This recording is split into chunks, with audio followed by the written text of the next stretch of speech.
Hi everyone, this is Maisha here, and today I'll be teaching you how to solve simultaneous equations. Yes, very fun. Now, first things first is that I need to label these two equations as the first one as my A and the second one as my B. Then, what you need to remember is that I'm going to actually cross multiply, the coefficient of my second with the coefficient of my second equation with my whole of first. Okay, so the coefficient of my second equation is going to multiply this whole entire equation here, so it's going to be multiplying by 5. Okay, and the coefficient of my first equation here, which is 3, is going to multiply the whole of B, okay? So this is the first thing I need to do. So 5 times by 3x, that's 15x. 5 times by y, that's plus 5y. And then 5 times by 15, that is 75, okay?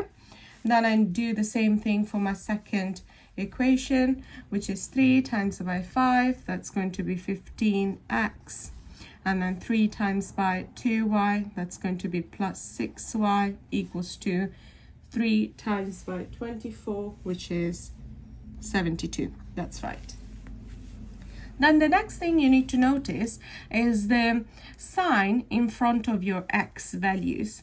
What is the sign? The sign is positive. When the sign is positive, I need to take away both of these two equations. If my sign by any chance was negative in one of these, then I had to add, okay? Then I had to add.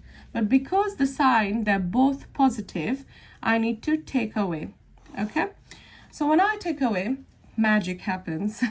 15x take away by 15x, that's 0. So they both cancel each other out. 5 take away by 6. What is that? That's minus 1. That's right. So it's minus 1y. Yeah? And then 75 take away by 72, that's just 3. Now, I just wrote this one to make it clear to everybody, but in maths, you just write it down as this, okay? We can't have a negative sign next to the y. We can have it on the right-hand side here, so we can have it here, but we can't have it on the left-hand side like this. So how do I remove this minus sign? I just need to multiply both sides by negative 1. Because whenever you times by 1, nothing really changes. So in this case, I want to particularly change this sign. And I can do this with negative 1. So this will be y. And then y equals to 3 times by minus 1. That's minus 3. Okay? And that's the value of my y. Now, the next step is substitute y equals to minus 3 in whichever equation you prefer. Let's go with equation A. So in equation A, to find what? We're trying to find the value of x, okay? To find x. So let's rewrite the equation A, 3x plus y equals to 15. Now I know that wherever I see y, I need to substitute it as minus 3. So it's going to be 3x minus 3 equals to 15. Now you have 3x minus 3 equals to 15, just a singular linear equation. Now how would you solve this for x?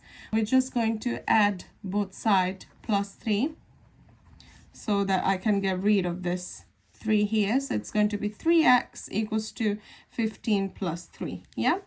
So this minus 3 goes away, and then 3x equals to 18. Then x will be actually 18 over 3. So the value of x equals to 6. Now here's why I actually love simultaneous equation, because you can actually prove if what you have just done right now, if it's correct or wrong. Just remember these two values. Just remember that y equals to minus 3, and your x equals to 6. Okay, so minus 3 and 6. So how can you prove if you got the question correct? Here's how. You just need to make sure whichever equation you choose, let's choose this one. Again, equation A. So let's rewrite it down. 3x plus y equals to 15. So this is my equation A, right? That we labeled as. So I'm going to be substituting this y equals to minus 3 and then x equals to 6 into this equation, okay? Let's do that. So let's write it down. Y equals to minus 3 and x equals to 6. So let's substitute that into this. So after substitution, it's going to look like 3 times by 6 minus 3 equals to 15.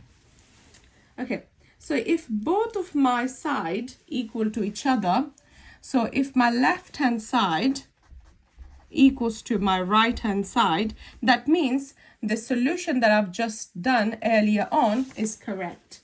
Let's try and see if the solution that we've just done is correct or not. So 3 times 6, that's 18, take away by 3 equals to 15. Yeah? So 18 take away by 3, that's 15. And 15. Yes, both of my side equal to each other, which means y does definitely equal to minus 3 and x does definitely equals to 6. So I know that I got the question correct. Okay, thank you. Follow Math Mindset for more such videos, and comment down if you are struggling with any topics that you would like me to cover. Thank you.